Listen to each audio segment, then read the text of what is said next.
Hello everyone, DM Johnny here from Dungeons & Dice, and today we're going to go over how to become a true vampire in Dungeons & Dragons. Let's get started. Alright, so there are a few different ways to become an actual vampire, not just a thrall, but we're going to go with the 5th edition, then I'll mention the other editions, and then we'll basically be like how you can cure vampirism, because I'm planning for my Strahd campaign, so I wanted to know all this stuff, and I figured I'd let you guys know. I don't mean Dhampir, I mean like actual vampires. So, first things first, you do need to be bitten by a pure-blooded vampire. This isn't a thrall, this is one that can actually transform you. When they bite you and bring you to 0 HP, you're dead. You're outright dead. Even a thrall does that, or a spawn. Now, after you've been bitten and killed by a pureblood, you need to be buried. 24 hours later, you will spawn as a vampire spawn, or thrall, whatever you want to call it.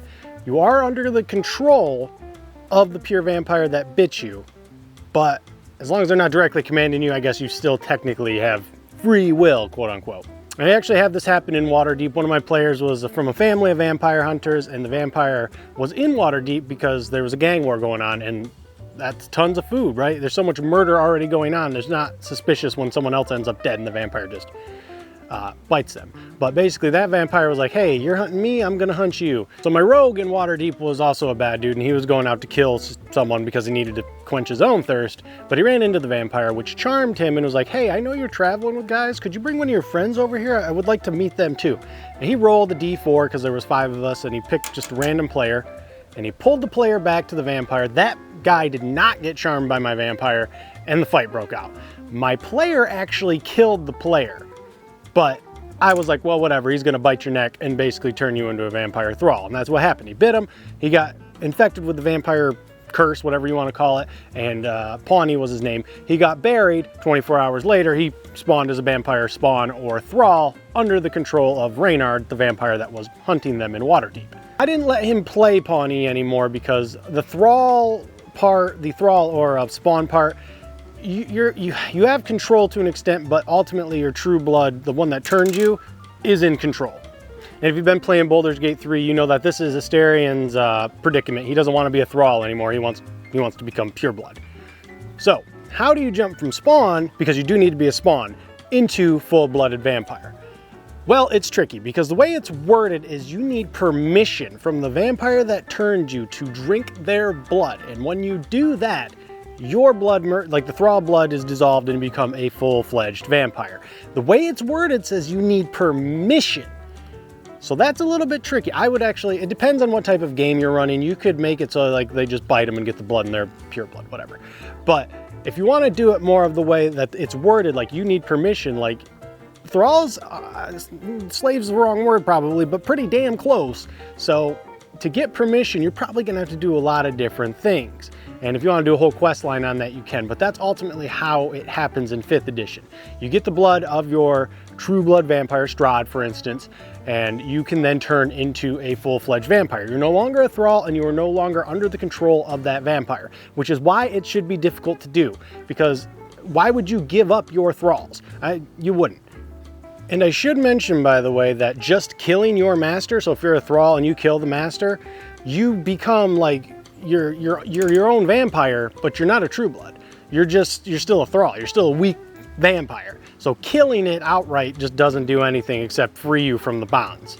That's 5th edition rules. What about older editions? Well, in the older edition, 3.5, I believe it was 3.5, they have rituals. Now, I hate things like this because there's been so many editions, and these rituals are still up to the DMs basically, which is always kind of like, come on man, like give me a specific ritual. For taking vampirism away, there is a good ritual, but for becoming one, there's not.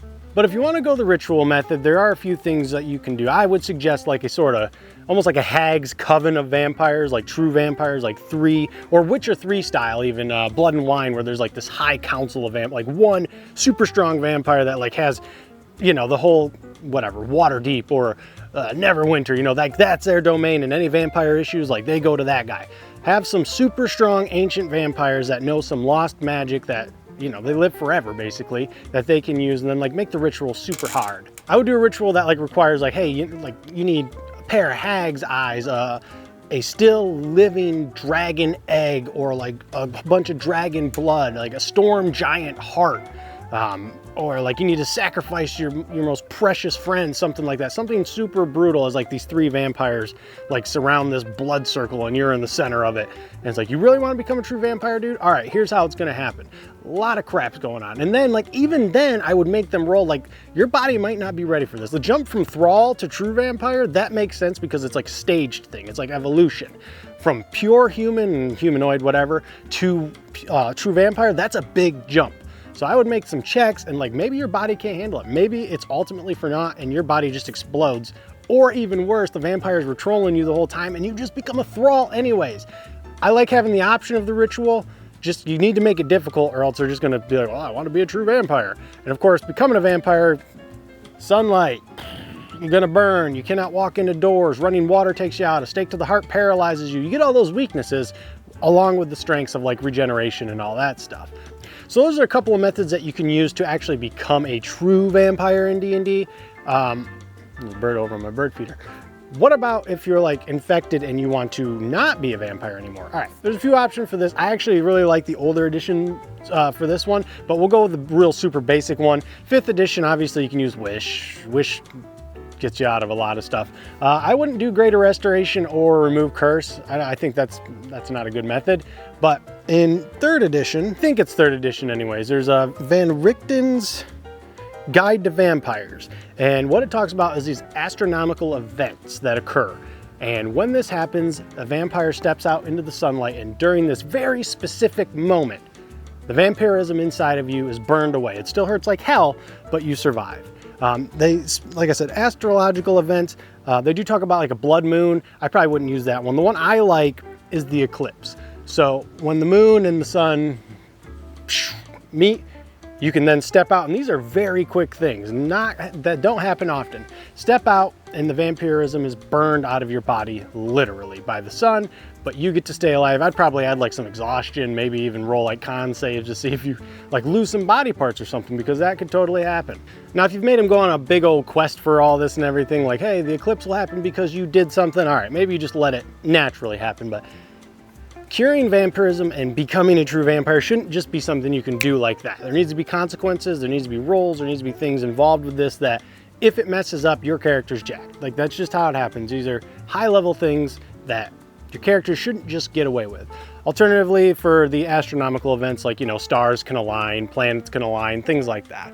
It just depends. Like, most of your players probably aren't going to want to become a true vampire, or it'll be like their super end goal. So you're not going to have to worry a ton about it, but just in case it pops up, I thought this is a good little video to give you a couple of options for curing it and for becoming an actual vampire. All right, that's gonna do it for me. If you liked the video, please go check out our Patreon. We're moving up, got magical items, we've got feats, we've got magic spells, we've got Brews of the Realm, a bunch of different beers, wines, yada yada coming with details and descriptions, so you can, you know, add those to any of your D&D games. Thank you to my patrons. If you're my $5 patron, you're already up on the board. I appreciate you. And if you liked what you saw and got what you needed, like, comment, subscribe. See you guys in the next video. Later, Gators.